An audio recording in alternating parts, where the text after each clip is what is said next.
여러분이 기억할지 모르지만 3월 마지막 주에는 바로 앞에 있는 본문이죠. 누가복음 21장 1절부터 11절까지 말씀은 가난한 과부의 헌금에 대한 말씀, 더 나아가서 종말의 징조들에 대해서 말씀을 나누었습니다. 예루살렘 성의 멸망과 세상 종말의 징조들에 대해서도 함께 말씀했습니다. 한 달 전에 들었던 말씀을 떠올리면서 한번 요약 정리하면서 6가지 징조 후에 7번째 징조가 오늘 본문의 말씀입니다. 첫째는 예수님께서 하신 말씀, 종말의 징조가 있다. 이때 너희가 더욱 경성하여 기도하고 정신을 차릴 말씀하시는데, 오늘 보면 첫째는 우리 누가복음 21장 8절에서 나오죠. 예수님 말씀합니다. 미혹을 받지 않도록 주의하라. 아멘. 많은 사람이 내 이름으로 와서 이르되 내가 그라, 내가 메시아다, 내가 예수다 그렇게 하고 때가 가까이 왔다 하겠지만은 그러나 그들을 따르지 말라. 이단 사입에 끌려가지 말고 미혹되지 말라. 정신을 차리라. 그런 말씀을 하셨어요. 또 두 번째는 9절 10절에 보면 난리와 소요의 소문을 들을 때 두려워하지 말라.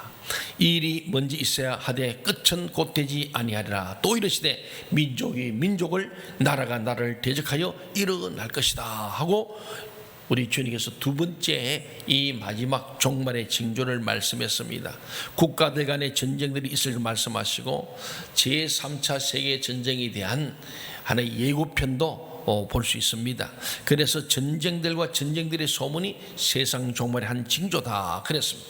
세 번째는 11절에 보면 곳곳에 큰 지진이란다. 오늘 방금 얘기했지만은 지금 역대 최대 지난번 IT가 한 30만 명 넘는 엄청난 일이었죠. 예. 또 한 10년 전에는 우리 또 네팔의 카트만두에도 큰 지진이 났습니다. 전 세계적으로 지진이 일어났는데 이번 튀르키예, 시리아만큼 큰 것은 없었다고 합니다. 우리 총회 사회봉사부, 제가 지금 거기 이모들로 있는데 저희 교회도 함께해서 한 1200만 정도의 구호 우리 헌금이 들어왔습니다. 전액을 총회로 보냈는데 우리 총회가 집계를 하니까 현재 우리 통합교단이 한 55억 정도의 모금이 모였다. 사상 최대입니다. IT 지진 때가 한 30억에서 그때가 제일 많이 모였는데 지금 코로나 때문에 어려운 중에도 각 교단별 통계가 지금 대충 나왔는데 그 가장 메이저 교단들을 볼 때에 감리교가 한 12억, 장로교 중에서도 합동책이 한 16억, 그 다음 고신도 16일 했습니까? 고신이 작은 교단입니다. 허전한데 고신이 많이 나온 거예요. 교단에 비해서 합동이 감리교 적게 나온 거죠. 그래도 우리 통합이 50억이 넘었다는 사실은 우리 통합교단이 건강한 교단임을 잘 보여주는 거예요. 아멘 좀 해요. 아멘. 저는 볼 때 우리 교단에 뭐 서로 비교하고 아니고 동해 산불 났을 때도 역시 우리 교단이 거의 절반입니다. 전체 구원금의 절반을 한국교회 총연합회와 같이 했습니다. 이번에도 현재 뭐 다른 교단은 거의 마감 상태, 우리는 4월 말까지 마감하는 거로 너무 많이 돌아가지고 사실은 우리가 생각한 30억 정도 예상했는데 훨씬 많이 돌아온 거예요. 그래서 내일 저희 교회에서 이 5억을 어떻게 참 헌금한 땀과 눈물 있는 성도들 헌금을 바르게 쓸까를 의논하기 위해서 우리 실행위원들 한 10여 명이 모여서 연구하고 또 보고를 받게 됩니다. 마침 우리 박성민 씨 오셨길래 제가 내일 업적으로 참여해서 좀 이 상황을 현지에 좀 설명하고, 우리가 지금 제가 6월 12일부터 한 주간 또 우리 임원들이 현지 답사를 가고 정확하게 이것이 바르게 잘 전달되고 잘 복구하는 데 필요한데, 현재는 안디옥의 한국촌 코리안 타운을 만드는데 컨테이너 박스로 된 집을 일단은 한 100동 정도, 100채 정도 하는 걸 지금 운척을 하고 있습니다. 우리는 서울 노예만 한 5억 정도를 모금해서 거기는 먼저 노예가 좀 특별 자기들이 하고 싶다 해서 먼저 그것을 50채를 먼저 합니다. 하고 그다음 우리 교단이 또 하게 될 예정입니다. 참 어렵고 힘든 이 시대고 앞으로도 계속해서 성경을 보면 큰 지진이 계속 일어난다는 사실을 예고하고 있습니다. 한 10년 전에 네팔의 카트만두에 큰 지진이 났을 때 그때도 역시 한국 교회와 우리 NGO 단체가 제일 많이 도왔습니다. 이제는 지난번 네팔 제가 신학교를 가서 선교복을 듣는 가운데 같이 컨퍼런스 하는 가운데 지금 이제 2년 전부터 세계에서 가장 선교사를 많이 파송한 나라가 미국에서 한국으로 바뀌어버렸습니다. 미국이 그만큼 이제 덜 보내니까 우리는 그래도 꾸준히 유지하다 보니 한국이 세계 최고로 이 조그만 나라가 많이 파송한 나라로 통계가 나왔습니다. 저는 깜짝 놀랐습니다. 전에는 미국 1등인데 우리는 인구수에 비해서 1등이다 이랬는데 지금은 모든 면에서 우리 한국교회가 선교를 그래도 가장 많이 하는 나라. 그래서 우리 한국교회가 문제도 많고 탈도 많고 나라도 그렇지만 하나님은 우리 대한민국을 늘 지키시고 보호할 줄 믿습니다. 아멘. 오늘 박성규 사님의 이 선교 비전 마라마라에 우리가 계획하던 이 부분이 이제 확장되어서 유럽존, 아프리카 또 아랍권, 중동, 또 아시아까지 이런 큰 꿈을 갖게 했는데 저도 이렇게 기도하는 가운데 금요일날 심야 때 기도할 때 그런 마음이 들더라. 하나님께서 2000년 만에 안디옥을 다시금 전 세계에 주목하는 도시로 만든 이처제 가던 그 이방 선교를 출발했던 바울과 바나바의 그 안디옥 교회, 제가 한 10년 전에 그 안디옥을 가봤습니다. 우리 김삼성 선생님 저하고 이재영 목사님 그 선지자 비행기를 타고 안디옥에 갔는데 제가 밤에 저녁에 갔는데 거기에 도심 복판에 교회에 네온사인이 파란 십자가 떠 있는 정말 신기한 거예요. 이슬람권에. 그게 바로 광림교회 김선도 목사님이 한 20년 전에 제가 알기로 정확하게 한 20년 전에 거기에 있는 교회를 산 거예요. 사서 광림교회 부목사를 거기에 늘 한 4, 5년씩 파송을 시켜서 거기에 목회를 하도록 한 교회입니다. 제가 거기 가서 보면서 참 너무 감격적이더라고요. 그런데 이번에 지를 통해서 여러분도 혹시 뉴스나 신문에 봤겠지만 딱 반쪽이 났어요. 교회가 딱 갈라져 버렸어요. 완전히 전파돼서 쓸 수가 없습니다. 우리 박순 선생님 말에 의하면 안디옥은 10년 돼도 복구는 어렵지 않겠는가. 아마도 그쪽은 복구를 포기하고 신도시로 가지 않겠는가. 제가 봐도 그래요. 언제 그 복구에 가겠습니까? 그리고 손을 못 대니까 그 안에 아직도 이렇게 많은 사상자가 있을 수 있기 때문에 쉽게 복구가 어렵습니다. 그냥 확 밀어버리고 새로 할 수 있는 게 아니기 때문에. 그래서 박순 기사님은 안디옥의 새로운 교회, 어제 내일 우리 실행에는 그게 안 꺼내 보니까 안디옥의 재건을 위해서 감리교가 우리 교단에 좀 헌금을 해주셔야 하는 그런 안이 있더라고요. 제가 볼 때는 들어보니까 안디옥은 어렵고 아마도 아다나 쪽이나 이제 옮기지 않겠냐 하는 내용들이 나오더라고요. 어쨌든 간에 저는 안디옥을 하나님 다시금 이 마지막 때에 전 세계 주목할 도시로 다시 한번 안디옥, 수리 안디옥이야말로 최초의 성경을 파송한 그 교회 안디옥을 생각하게 하는 이유가 있을 것 아니겠어요? 오늘 선교사님 오늘 잠시 말씀을 들으면서 하나님께서는 또 다른 마지막 시대에 하나님의 구원의 역사가 또 임하는 놀라운 역사다 하는 것을 생각합니다. 어쨌든 보면은 큰 지진이 있을 것이다. 저는 미혹하는 영이 있을 것이고 난리의 소문이 있을 것이고 전쟁이 있다. 나라는 싸운다. 세 번째는 11절에 곳곳에 지진, 네 번째는 기근이 있을 거죠. 뭐 지진 나고 하니까 기근이 올 수밖에 없지요. 다섯 번째는 전염병고 악한 질병들이 있을 것이라고 11절에 말합니다. 그리고 무서운 일들이 하늘로부터 징조가 있다. 얘기는 여러 가지 이유가 있지만은 그 중에 하나가 이상 기온입니다. 이상 기후. 이거로 말미암아서 홍수와 폭설, 폭염 등이 지구 곳곳에 일어나고 있고 계속될 것을 말씀합니다. 세상 종말의 한 징조로서 무서운 일들이 일어나는 것을 우리가 보게 됩니다. 오늘 본문은 계속해서 7번째 재앙을, 마지막 재앙을 얘기하시는 거예요. 우리 본문인 누가복음 21장 12절부터 17절을 같이 한번 읽어보겠습니다. 시작. 이 모든 일 전에 내 이름으로 말미암아 너희에게 손을 대어 박해하며 회당 가옥에 넘겨주며 임금들과 집권자들 앞에 끌어가려니와 이 일이 도리어 너희에게 증거가 되리라. 그러므로 너희는 변명할 것을 미리 궁리하지 않도록 명심하라. 내가 너희의 모든 대적이 능히 대항하거나 변박할 수 없는 구병과 지혜를 너희에게 주리라. 심지어 부모와 형제와 친척과 벗이 너희를 넘겨주어 너희 중에 몇을 죽이게 하겠고 또 너희가 내 이름으로 말미암아 모든 사람에게 미움을 받을 것이나. 일곱 번째 지향이 뭐냐면은 성도들이 예수 믿는 것 때문에 핍박과 미움과 심지어는 순교를 당하는 일이 있을 것이라고 말씀합니다. 초대 교회 때에는 로마 황제에 의해서 박해를 받았습니다. 또 중세 시대에는 로마 교황에 의해서 핍박을 받아서 많은 어려움이 있습니다. 그 예비적 단계의 핍박을 말씀했습니다. 20세기 초에는 봅니다마는 정말 우리 선조들도 일본 통치 시대의 신사참배 강요와 또 북한의 공산당의 핍박을 경험했습니다. 진실한 성도들은 많은 고난과 핍박과 심지어 순교를 당했습니다. 그게 우리 역사입니다. 그러나 주의 재림 직전에 세계적인 전제국가, 아마도 공산국가련의 이 예언이 성취될 것으로 보는 거예요. 공산국가는 지금 시진핑이가 중국 성서를 다 내쫓습니다. 시진핑이 이제는 평생 하게 되는, 그러잖아요.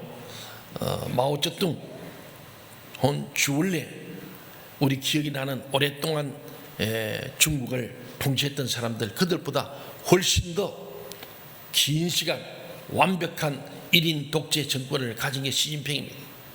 그 첫째 목표가 대만을 집어삼키는 것으로 하나의 중국을 꿈꾸고 그걸 지금 기획하고 가기 때문에 미국은 계속 중국을 경계하면서 일본, 한국까지 끌어들여서 막아보려고 하고 있는 거 여러분이 다 아시지 않습니까? 그 지금 대만이 외로운 거예요. 굉장히 위험하게 불안하고 있습니다. 이게 결국은 마지막 시대의 공산권은 무신론입니다. 하나님을 대적하는 세력이죠. 어쨌든 이런 주님의 재림 직전에 세계적인 전제 국가가 나타날 것이고, 그로 인해서 이 예언, 예수 믿는 사람들을 핍박하고 박해하고 심지어 순교가 일어나는 이런 일들을 이루는 일에 쓰임받을 큰 바벨론 성으로 봅니다. 그때 성도들은 심지어 부모와 형제와 친척과 친구들에게 박해를 당할 것이다.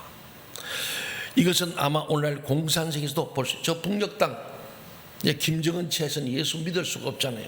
교회가 없습니다. 가짜 교회만 세워놨죠. 의용교회. 지하 교인들이 목숨 걸고 탈출하고 탈북하잖아요. 우리가 6.25 전쟁 끝나고 또 해방이 되고 난 뒤에 또 1.4 후퇴 때 수많은 믿음의 사람이 남한으로 월남했죠. 그들이 세운 교회가 영락교회, 중형교회가 대표적인 교회입니다. 우리 총회도 지금도 이북노회가 있어요. 평양노회, 평남노회, 평북노회, 함해노회, 용천노회, 노회가 있어요. 그때 이분들 온 분들을 중심으로 한 노예입니다. 그리고 그건 전국구입니다. 지역이 아니고 전국에 있는 거예요. 지금은 좀 문제 있는 교회들이 그리로 지역 노예 못 들어오니까 그냥 하나의 도피청처럼 그렇게 해줘서 좀 이북 노예 좋은 교회 많지만은 서울이 아니고 지방에 있는 노예가 그 지역에 못 들어온 노예는, 못 들어온 교회는 조금 문제 있는 교회가 좀 많습니다. 어쨌든 지금 저 북녘 땅에는 절대 예수 믿을 수가 없지 않습니까? 저는 이 말씀을 준비하면서 참 이 성도의 핍박과 순교 이런 여러 가지 있는데 그 이유가 뭐냐? 기독교 신앙의 유일성 때문입니다. 우리는 하나님께서 온 세상에 유일하신 하나님이시며 주 예수 그리스도께서 유일하신 구주이시고 기독교 진리가 유일한 진리임을 믿습니다. 아멘. 믿습니까? 아멘. 그렇잖아요. 유니크, 어떤 것 대치되거나 호환될 수 없는, 같이 타협할 수 없는 아주 정말 유일한 진리, 유일한 구원입니다. 기독교는 처음부터 흑백 논리제이고 비타협적입니다. 기독교는 중립주의를 배격합니다. 하나님과 세상, 천국과 지옥, 진리와 거짓, 생명과 사망, 의와 불의 사이에는 결코 중립지대나 회색지대가 있을 수 없습니다. 그러나 바로 이러한 신앙 때문에, 신념 때문에 그리스도인들은 다원적인 세상 속에서 사람들에게 때때로 미움과 핍박을 받는 거예요. 우리 최근 나오고 있는 차별금지법, 다른 종교들은 문제를 못 느껴요. 문제를 느낄 수가 없죠. 왜? 더불어 사는 거니까. 좋은 게 좋은 거니까. 우리 것만 절대 진리라고 말할 수 없기 때문에. 그래서 부활이라는 것, 이게 바로 절대 진리입니다. 우리 종교의 조상들인 소위 교리로 말씀하면 대표적으로 석가모니 공자를 봅니다만, 불교는 그렇잖아요. 유명한 예화가 석가모니에게 자식을 잃은 과부가 와서 자기를 좀 해결을 위로할 때 석가모니가 그러면 동네만 찾아서 죽은 자식을 잃어버린 사람 찾아가지고 그들의 얘기를 좀 들어봐라 그랬다는 거 아닙니까? 그래서 그 과부가 자식 잃은 슬픔을 가지고 찾아다니면서 들어보니까 나도 자식을 잃다, 듣다 보니까 좀 위로가 되고 마음의 평을 얻었어. 3년 만에 돌아서 석가모니한테 다녔더니 나만 불행한 게 아니고 나만 자기는 거 그런 사람들이 들이 있음을 알고 내 위로를 받았습니다. 깨달았다는 거죠. 왜 나만 이 고통이 있는가 했는데 그게 아니더라 하는 게, 그게 불교는 덕도하는 거예요. 도를 깨닫는 거예요. 그러다 죽은 아들이 살아나진 않잖아요. 슬픔은 역시 있는 거예요. 그게 불교예요. 해결할 수 없는 거예요. 그러나 예수님은 야이로의 딸이 죽은 거 주님이 살립니다. 아멘. 울지 마라, 울지 마라, 이는 자는 거다. 그리고 살려버립니다. 나인성 과부의 아들, 이제는 장례 치러 가서 상여 행렬이 나오는데 그걸 만나서 주님께서 나인성 들어가다가 그 상여를 멈추고 그 관 속에 있는 아들을 살려냅니다. 그러잖아요. 야이로가 자기 딸 살 때 얼마나 기뻤겠어요. 주님은 죽음을 이기시는 진짜 하나님인 줄 믿습니다. 아멘. 나인성 과부가 그 아들 하나 바라보고 남편 들고 아들 잃어서 얼마나 슬프겠어요. 근데 그걸 살려주시는 거예요. 주님만이 우리의 고통과 절망과 사망을 이길 줄 믿습니다. 아멘. 석가모니도 공자도 누구도 할 수 없는 것 아닙니까? 돌로 가둬두었던 나사로가 나흘 만에 살아나오는 거예요. 우리 주님은 진실로 다른 것에 타협할 수 없는 유니크한 바로 독특성 가진 유일하신 하나님, 유일하신 구주 예수 그리스도, 유일한 진리. 그래서 사도행전에서 말하기를 나로 말미암아 아버지로 갈 자가 없다고 말씀하는 거예요. 나 외에 구원이 없다는 거예요. 천하 어디에도 구원받을 이름을 준 적이 없다. 나 예수 외에는 없다는 겁니다. 그래서 우리는 우리만이 참이다고 지도하니까 타협되지 못하니까 핍박과 환난이 오는 거예요. 그게 진짜죠. 이것도 되고 저것도 되면 진리가 될 수 없습니다. 예수의 부활은 역사적 사실 아닙니까? 아멘. 많은 사람이 신화라 그럽니다만 신화는 여러분 로마 신화를 보든 신화를 보잖아요. 모든 신화는 수천 년이 지난 뒤에 만들어진 게 신화입니다. 로마가 멸망한 후에 로마 신화가 나오는 거예요. 우리나라의 당군 신화도 마찬가지입니다.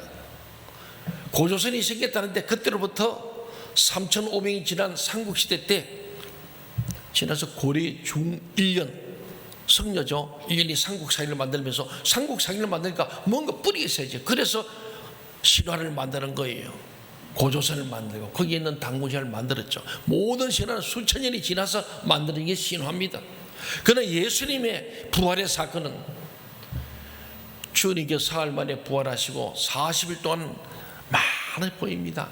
12제자 마지막 500여 성도에 가지고 부활의 주님이 다 보여주시고, 그걸 고린도 15장에 가면 바울이 고백합니다. 내가 다 지금 따끈따끈한 소식을 들었는데 이런 예수는 십자가에 죽으시고 사흘 만에 부활하셨고 수많은 사람이 보여주고 지금도 부활의 주님을 만난 사람들이 살아있다고 얘기해요. 아멘. 신화는 수천 년이 지나야 가능한 거예요. 그런데 이는 주님께서 죽으시고 얼마 안 되었어요. 바로 아직도 예수를 부활한 줄 만난 사람 살아있는 불과 얼마 안 된 시기에 부활을 말하잖아요. 그 고린도서 서적을 보면은 불과 예수님이 부활 생전으로부터 20년도 채 안 됐어. 고린도서 기록되지 않습니까? 바울은 예수의 부활을 적각 들었다는 거예요. 그것이 신앙이 될 수 없죠. 이는 역사적 사실, 정확하게 팩트입니다. 네.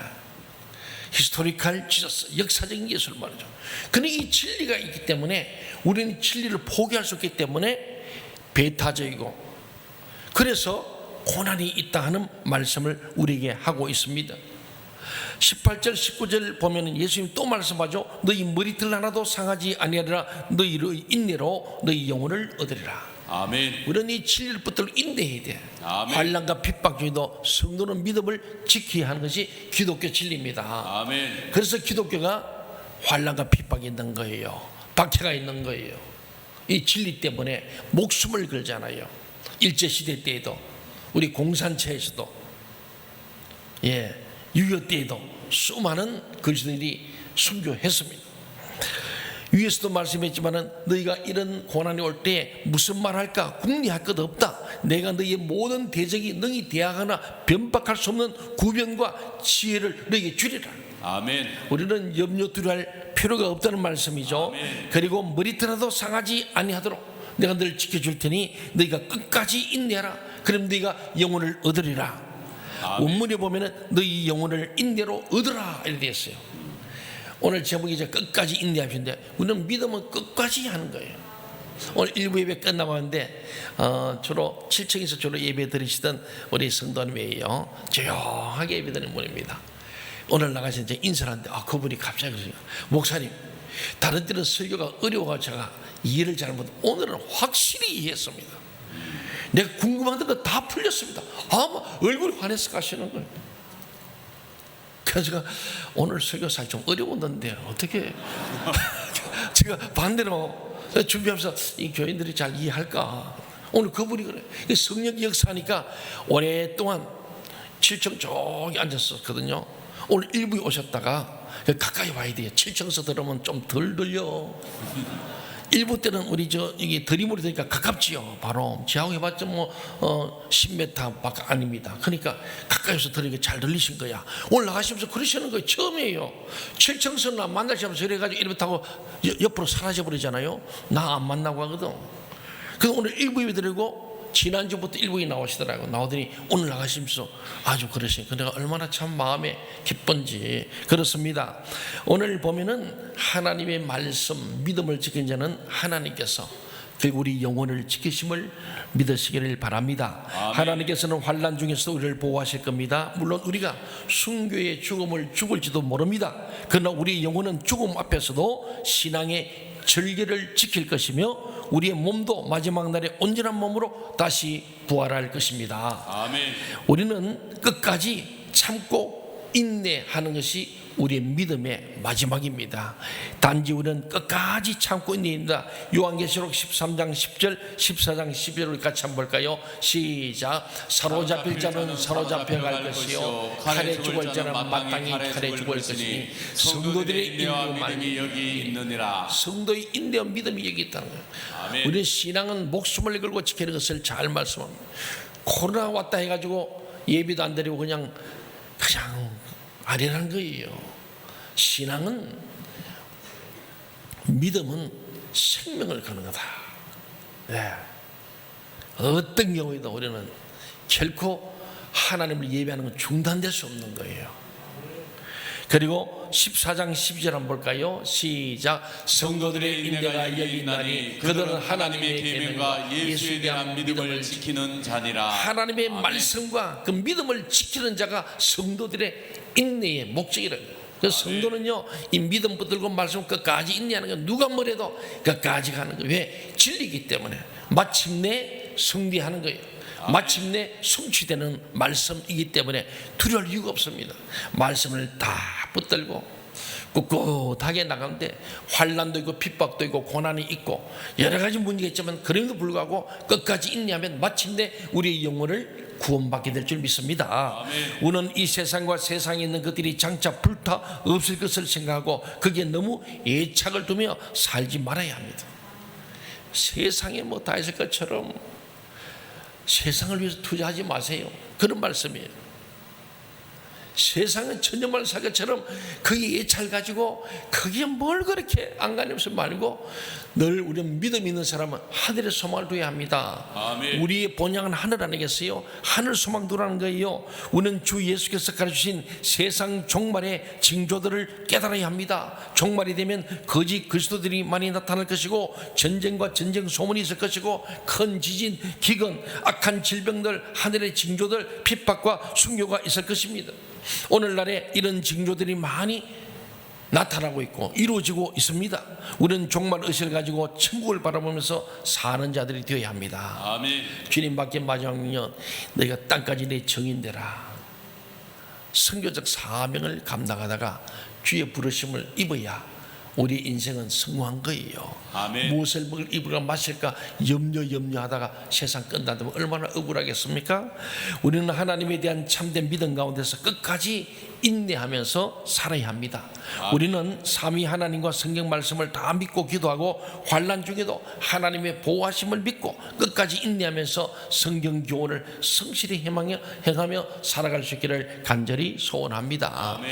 이어서 20절 21절 같이 한번 읽어볼까요? 시작. 너희가 예루살렘이 군대들에게 에워싸이는 것을 보거든 그 멸망이 가까운 줄을 알라. 그때 유대에 있는 자들은 산으로 도망할 것이며 성내에 있는 자들은 나갈 것이며 촌에 있는 자들은 그리로 들어가지 말지어다. 예, 실제로 AD 70년에 로마 디도 장군에 의해서 완전히 예루살렘 성전 성 다 파괴돼 버립니다. 예루살렘 멸망에 대한 예언을 예수님이 하신 거예요. 주님께서는 예루살렘 성전의 무너짐을 예언하시면서 예루살렘의 성의 멸망, 그의 재림 직전의 징조들에서 말씀하셨습니다. 예루살렘 성의 멸망은 주 70년 로마 군에서 이루어졌습니다. 그때 유대에 있는 많은 사람이 산으로 막 도망갔습니다. 예루살렘 성 안에 사는 사람들이 막 성 밖으로 도망갔습니다. 그들 중에는 예수님의 예언의 말씀을 기억한 지금 이 하신 주님의 말씀, AD 한 30년에 하셨던 이 말씀을 기억한 그리스도인들도 포함되어 있죠. 불과 예수님 부활 성천 후에 40년이 채 안 돼서 망했습니다. 그때 30대 사람들은 70대가 되지 않았겠어요? 10대는 겨우 50입니다. 그러니까 이 말씀을 들었던 자들이 기억하면서 산으로 도망가고 성 밖으로 도망갔던 일을 말씀하는 거예요. 22절에 보면 예수님이 또 말씀하시죠. 이 날들은 기록된 모든 것을 이루는 무슨 날이라고요? 징벌의 날이니라고 말씀했습니다. 예루살렘 멸망은 하나님께서 경고하신 말씀들이 이루어진 사건이었습니다. 우리 주님 하신 말씀은 다 성취되는 거예요. 구약의 예언된 말씀도 다 성취되었습니다. 이제 남은 건 재림만 남았습니다. 동의하십니까? 네, 주님 오시고 고난받으시고 십자가에 죽으시고 부활하시고 성천하셨어요. 남은 재림하셔서 마지막 심판만 남아있지 않습니까? 이것도 반드시 이루어질 줄로 믿습니다. 아멘. 오늘 주님이 그 말씀하는 거예요. 그렇습니다. 예루살렘 멸망은 하나님께서 경고하신 말씀들이 이루어진 사건이죠. 하나님께서는 범죄하는 자들에게 율법의 공의의 형벌을 경고해 두셨어요. 레위 26장이 전체가 하나님을 떠난 인간이 어떻게 저주와 화를 당하는 말씀입니다. 신명기 28장 앞부분에서는 축복을 얘기하지만 그 뒷부분 전체가 한 4분의 3이 하나님 앞에서 이 경고와 형벌에 해당하는 화를 당했을 쭉 말씀해 놨습니다. 이러한 경고들을 자세히 기록한 이유가 뭐냐? 너희가 알고 종말의 때에 끝까지 인내하며 믿음을 지키라는 말씀 아니겠습니까? 70년간의 바빌론 포로 생활을 마치고 돌아온 후에도 유대인들은 여전히 연약함을 보이면서 하나님을 경외하지 않고 딴 길로 계속 갑니다. 성경에 약속된 메시아께서 오셨는데도 그를 영접하지 않고 십자가를 못 박아 죽었습니다. 그들의 이 행위는 역사상 그들의 많은 죄악들 가운데서 가장 극악한 범죄가 바로 예수님을 십자가에 못 박아 죽인 거죠. 이제 하나님께서는 예루살렘 멸망이라는 사건을 통해 그들에게 상당한 보응과 벌을 내리실 겁니다.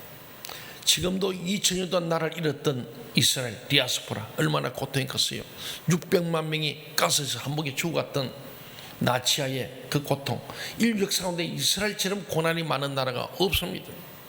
결국은 그 자기들마다 예수의 핏값을 우리가 우리 자손에게 돌려라 했던 그 말대로 여러분 말을 잘해야 됩니다. 우리 주님 말씀하잖아요. 네 귀에 들린 대로 갚으리라. 아멘. 우리는 늘 믿음의 말을 하시고 아멘. 충성의 말을 하길 바랍니다. 아멘. 소망의 말을 해야 되는 거예요. 아멘. 그렇습니다. 결국 그들은 그대로 예루살렘 멸망하고 이 사건 통해서 상당한 보응과 벌을 받았습니다. 지금도 고통 중에 있죠. 23, 4절 같이 한번 읽어볼까요? 시작. 그날에는 아이벤 자들과 젖먹이는 자들에게 화가 있으리니 이는 땅에 큰 환난과 이 백성에게 진노가 있겠음이로다. 그들이 칼날에 죽임을 당하며 모든 이방에 사로잡혀 가겠고 예루살렘은 이방인의 때가 차기까지 이방인들에게 밟히리라. 네. 아멘. 이 날은 큰 환난의 날이기 때문에 임신한 여인들과 젖먹인 여인들에게 화가 될 것이다. 왜? 그들은 피신하거나 먹을 양식을 얻는데 어려움이 많을 것이기 때문에. 이 마지막 종말의 난리통에 임신한 사람이나 젖먹이는 사람 얼마나 고통스러운가를 말씀합니다. 또 그날에 많은 사람들이 죽임을 당하고 이방 나라들의 포로로 잡혀갈 것을 말씀합니다. 유대교의 역사가인 요세푸스 참 유명한 분이죠. 예, 저분입니다. 네, 대단한 분이에요. 그래서 이스라엘 역사는 거의 요세푸스에 의존할 정도로 저분이 방대한 이스라엘 역사를 기록인데 다 그 인용합니다. 이 요세푸스에 의하면요, 예루살렘 성이 멸망할 때 칼과 기근에 죽은 유대인들이 110만 명 이상이 되었고, 한번 생각해봐요. 그 조그만 나라에 100만 명 이상이 죽었다는 얘기는 거의 다 죽는 거예요. 포로로 잡혀간 자들이 9만 7천 명이었다고 요세푸스는 기록합니다.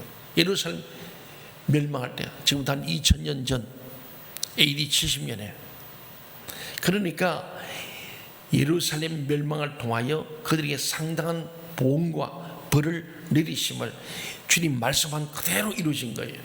특히 예루살렘은 이방인의 때가 차기까지 이방인들이 밟힐 것이라고 말씀합니다. 이방인의 때가 차기까지라는 말씀은 하나님이 예정하신 충만의 수가 이방인들이 예수 믿어서 교회 안에 들어오기까지라는 뜻이에요. 그 기간은 이방인의 교회들의 시대입니다. 지금 우리가 이방교회 시대 아니겠습니까? 그리고는 유대인들의 국가적 민족적 대회심이 그 다음 일어난다. 마지막 때.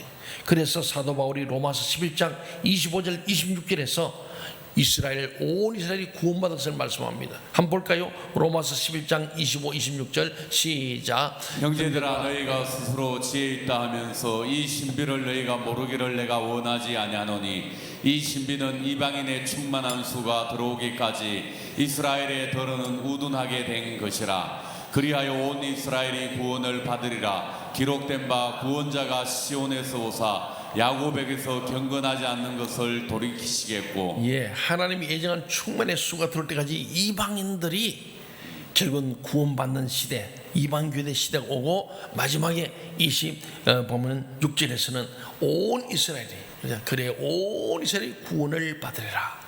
마지막 때 대회심이 일어날 것을 우리에게 말씀해 주고 있습니다. 우리는 전능하신 하나님을 믿고 하나님의 보호를 신뢰해야 합니다. 끝까지 인내해야 됩니다. 믿음에 굳게 서서 끝까지 인내함으로 버텨내는 것이 믿음이죠. 그러면 우리는 결국 안전하게 살아남아서 종국에는 구원을 받을 것을 오늘 주님께서는 우리에게 예언의 말씀으로 해주십니다. 우리가요, 어려운 종말의 시대를 걸어가고 있는데 이 어려운 시대에도 우리가 절대 진리를 가지고 절대 신앙으로 끝까지 인내하며 믿음을 지켜내고 마침내 구원이 이르는 저와 여러분 되기를 간절히 소원합니다.